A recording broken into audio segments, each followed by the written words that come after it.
Montana has seen one of its biggest spikes in new COVID-19 cases this past week, 136 total, the most since late March. At a news conference today, Governor Steve Bullock and state health officials explained what they thought is behind the surge and what can be done to slow it down. The biggest increases have been in Bighorn, Custer, and Yellowstone counties. Jim Murphy of the State Bureau of Communicable Disease Prevention says a lot of factors are behind the clusters. He says there's been more contact among people since businesses have reopened and more testing that has revealed more cases. State epidemiologist Stacy Anderson also says some of the outbreaks came in group settings or by infected people traveling to a different city or town in Montana.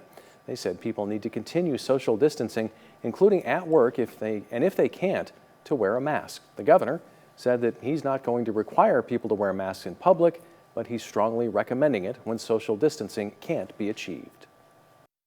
We're not asking folks to wear a mask at all times.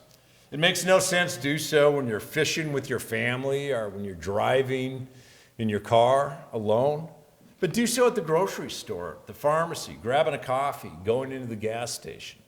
That 15 minutes of inconvenience can make all the difference between one case turning into a dozen or more. Montana still has the lowest infection rate of any state in the lower 48. And the latest coronavirus numbers here in Montana show 174 active cases as of this evening. Montana has nearly 780 confirmed cases. 21 people have died and more than 580 have recovered. More than 75,000 COVID-19 tests have been administered here in the Treasure State. And even during the COVID-19 pandemic, scammers are hard at work trying to get your personal information. MTN's Cody Boyer has the story. Like any other disaster, there are those out there that are going to try and take advantage of the situation. It's a scam that shares something with many others, preying on those who might be in their most desperate time of need. Sergeant Travis Munter and the rest of the Bozeman City Police say they've seen an uptick in dark clicks. People have been applying for unemployment benefits in other people's names, trying to get additional benefits sent to them. And by not having to do much more than fish out with links to your email. I'll get an email from whether it's Amazon or PayPal or whatever, trying to verify information. Now, Sergeant Munter says these red flags could come in the form of emails directly to your email inbox, in the form of coming from the U.S. Department of Labor and Industry. But the Better Business Bureau says the numbers don't lie, especially when you're looking at the riskiest scams of 2018 and 2019, also coming from employment scams, with job seekers losing a median income of $1,000. The hope is that you're going to click on the link to see what order and try and cancel it, and in the process they gain information. The BBB also says to stay vigilant in other ways. Do background research. Be suspicious of on-the-spot job offers, and do not cash checks received from a potential scammer. They are most likely fake. Just ignore those. Log into your account. Don't click on links that are sent to you in an email. Munter says while most cases are outside of Bozeman jurisdiction, still call police if you suspect you've become a victim. These things change over time. I can guarantee that the next one is already starting to happen already. In Bozeman, Cody Boyer, MTN News. Lewis and Clark County leaders came together today to answer some of the public's questions about policing in the county. MTN's Jonathan Ambarian was at today's meeting and reports on what they highlighted. Lewis and Clark County leaders say since nationwide protests started following the death of George Floyd, they've heard from many people wanting to know how the county will respond. On Wednesday, the County Commission and Sheriff Leo Dutton held a community address to talk about some of the steps that have been taken in recent years. Leaders said they wanted to give the public a better idea of the Lewis and Clark County Sheriff's Office's practices, so everyone can be on the same page before looking at any additional action. It may be that further conversations need to take place, but the purpose of this meeting is to make those conversations more meaningful because it is time to get this right. Dutton said his deputies go through extensive training on issues like avoiding racial profiling, the proper use of force, and how to de-escalate situations. He said they take earning the public's trust seriously. We evaluate what we're doing, how we're doing it, and we evaluate when they call and say there was excessive force. Now we have a body camera, we have a car camera, and we can pull that in and look at it. Commissioners also talked about efforts the county has already made to direct more money toward human services and mental health care. Leaders said there is always room for improvement, and they'll keep looking at ways to make their policies and procedures better. I can't make Minneapolis go away. I can tell my citizens what we've done. I can tell my citizens we're open for a conversation. In Helena, Jonathan Amberian, MTN News. The City of Helena is also planning its own review of police procedures. That process will include a series of public meetings starting next month. Well, 57 men and women have officially joined the ranks of Montana peace officers. Families gathered at the Helena Civic Center today for the graduation ceremony of the 172nd class of the Montana Law Enforcement Academy. This class had some unprecedented challenges like no class before them. COVID-19 significantly changed their training protocols. They were one of only a few academies to continue classes this spring. The peace officers are also entering the job during a time of scrutiny towards the profession. Officers said the national spotlight on law enforcement was open conversation at the academy. And officers MTN spoke with said they can't wait to start protecting their communities and making a difference in the lives of the people that live there. Well, Cascade County Sheriff's Office announced today that an inmate died at the Cascade County Detention Center yesterday morning. The inmate has been identified as 30-year-old Zachary Swanson. The in-custody death is under investigation by the Division of Criminal Investigations and the Petroleum County Coroner's Office. A Troy man is being held on a $250,000 bond charged with lighting his dog on fire back in March. Domingo Palafox appeared in Lincoln County Justice Court in Libby this afternoon. Palafox is charged with 2 felony counts, aggravated animal cruelty and tampering with witnesses. Troy police were dispatched on March 9th to pick up a dog that needed care and took it to a veterinarian. The vet reported the dog was underweight and had to amputate its ears due to the decay. The dog was later picked up by an animal rescue group, Pet Connections. A few weeks later, Troy police received a tip from a citizen claiming there was video of the defendant lighting the dog on fire. In charging documents, friends of Palafox confirmed to police there was a video of the defendant tying up the dog, pouring gasoline on his body, and lighting it on fire. The rope burned through and the dog was able to run off. The dog, now named Percy, has since been adopted by a family in Canada, and owners tell MTN News Percy is now happy and in a safe place. Well, as the 4th of July holiday approaches, many families want to set their holiday off with a bang, and fireworks are just the way to do it. Fireworks sales began today, and today marked the first day of sales leading up to the 4th. Many stands are fully stocked with the works. TNT Fireworks and Black Eagle said they have a wide variety of fireworks to accommodate all audiences, from those with young children and pets to those less sensitive to sound. However, stand operator Adam Wilson says if you have specific firework preferences, like those least disruptive to pets and children, it's best to purchase them sooner rather than later. We have a decent supply here when we can resupply if needed, but definitely the earlier you buy in the season, the better your selection of stock is. We'll still have fireworks all the way up to the 4th of July, but we might be sold out of your favorite type of fireworks, so you won't be able to have the selection you would if you were to buy early. Remember, you can only use fireworks in Great Falls city limits between July 2nd and July 4th. Well, when the 10 o'clock news continues, just about every aspect of the ag industry is being impacted by COVID-19. We'll tell you how bison producers are being affected. Powered by the Montana Television Network. The 10 o'clock news continues on Montana's News Leader. And welcome back. Well, as farmers and ranchers continue to cope with market disruptions caused by COVID-19, the National Bison Association says the economic disruption impacting nearly all sectors of the U.S. bison business far exceeds the threshold required to qualify bison producers for assistance being offered through USDA's Coronavirus Food Assistance Program. And with more on the story, here's the Montana Ag Network's Russell Nemitz. Bison were among the agricultural products excluded from USDA's first round of CFAP relief in May.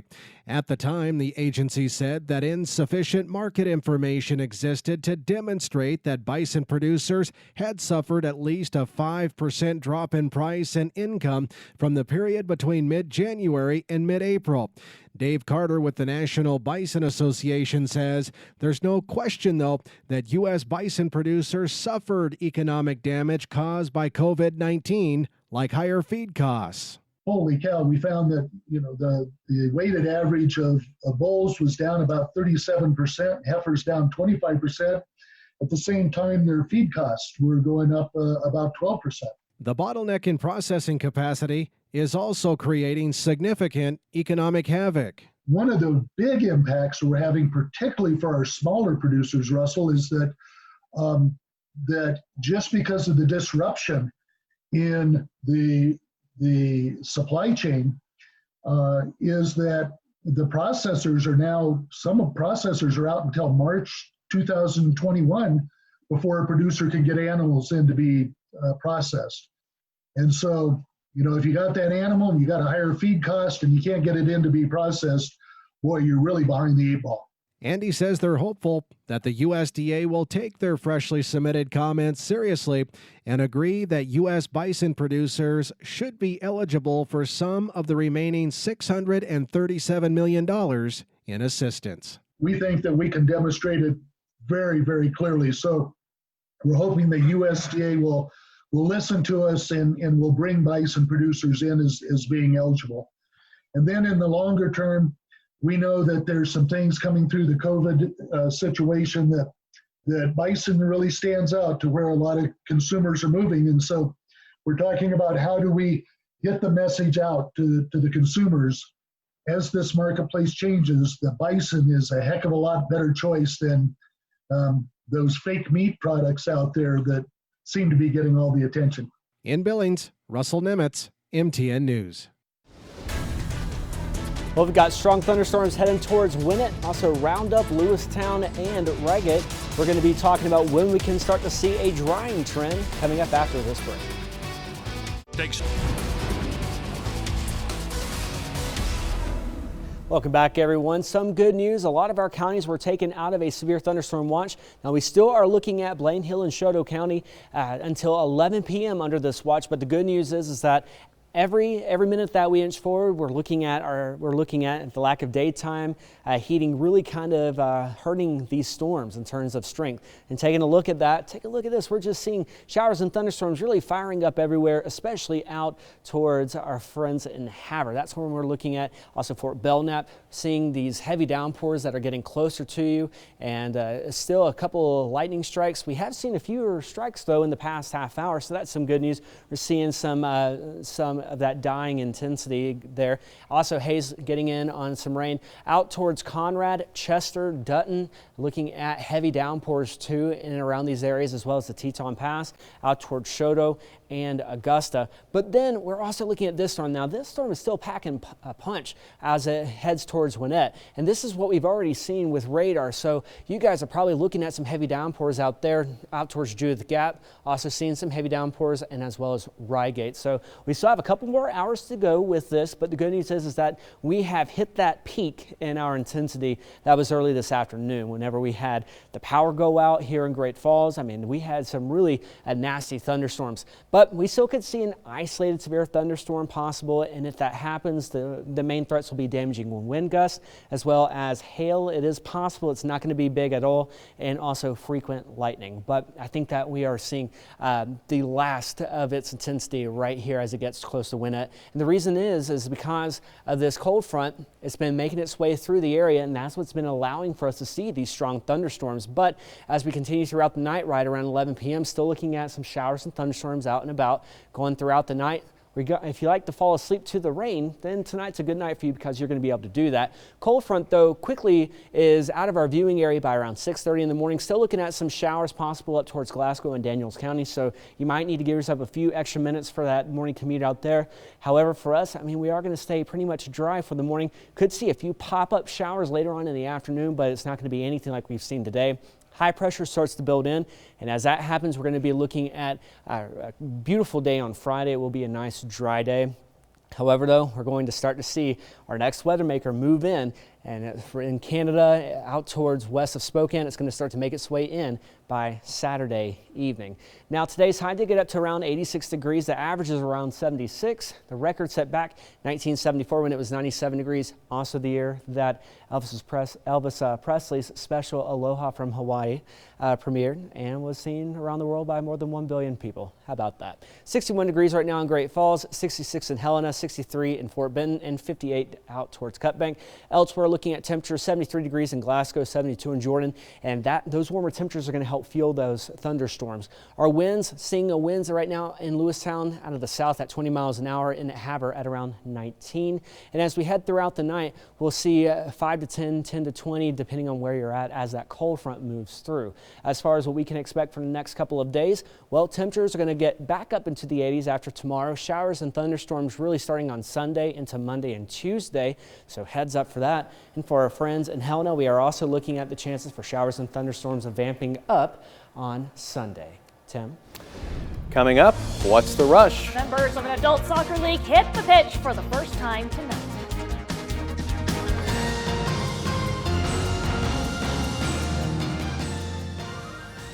Powered by the Montana Television Network. The 10 o'clock news continues on Montana's news leader. As the calendar approaches July, adults in Great Falls looking to get some exercise and meet some new people will have their chance on Sunday and Wednesday nights. MTN's Isaiah Dunk tells us more. The Montana Rush Adult Soccer League had its annual kickoff meeting on Wednesday, and even during the coronavirus pandemic, nearly 20 people showed up to the first night.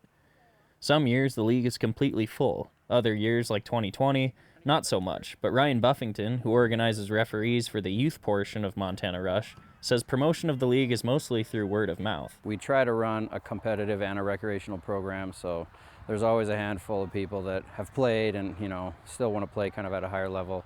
But then there's the rec league for the people who, some of them have never kicked a ball before, it just sounds like fun, or their kid plays and they thought it might be interesting to come out and run around, get some exercise. So that's, typically we would try to run a league of both, but it just depends on numbers. Understandably, the coronavirus is part of the reason for fewer registrations this year, but Buffington said the league is working to minimize risk. We got to follow the county health regulations, as best as we can. I mean, it's kind of hard when you're playing a contact sport, but we'll sanitize before and after and try to distance on the sidelines, and people can't spit, which a lot of people do when they're running around, but Buffington has been playing in the league for the last 5 years, and he encourages anyone who's interested to come out. It's great for me. I mean, I've played my whole life, and it's good that I can still get out here and run around. I mean, I'm not getting any younger, but it's fine. I can still hang with some of these young kids. In Great Falls, Isaiah Dunk, MTN News.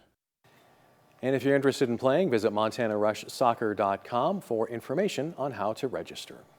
Well, this year's Montana East-West Shrine game has been canceled, but MTN's Dom Tibbetts tells us how a few players, cheerleaders, and coaches in the mining city are still committed to raising money for the Shriners Hospital. It started with a text message. It was Tommy's idea. He put us in a group message and he said we should still probably do something for the Shriner Hospital since they're losing so much money. So Aaron, Tommy, and the rest of the players, coaches, and cheerleaders that were supposed to represent the mining city in this year's Montana Shrine Game decided to hold a cornhole fundraiser to help make up for the Shrine Hospital's loss of donations. That was just kind of the first thought for me. It was like, how can we help this out? Like, how can we give back and how can we be part of this tradition that everyone else has been doing, bringing in $60,000 to $100,000 a year. I mean, it's not easy to replace that. So it's certainly a tall task to accomplish, but the Butte hospitality has already kicked into high gear. Within just 2 weeks, they've raised almost $8,000 out of their initial $10,000 goal. Local companies like Headframes Distillery and A1 Ambulance will donate cleaning supplies, hand sanitizer, and face masks to help keep everyone safe. And to sweeten the deal even more, the Dennis and Phyllis Washington Foundation have already pledged to match the $10,000 for the Shriners Hospital. If you want something done, you come to Butte, because you look and see what we've done and the body of work that this community's done and these kids have done and their parents have done to give back is unbelievable. Not a single person would blame these 12 seniors for laying low and enjoying their final summer before college. After losing so many memories due to the coronavirus, who could blame them? But these athletes weren't ready to just sit back.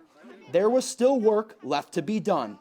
I think that both schools this year are pretty close with each other, just as seniors, and we really wanted to get the opportunity to play with each other. When that didn't work out, we just thought it would still be fun to get together for something and just celebrate, I guess. I mean, a word for this whole entire class is resiliency. That's how they are.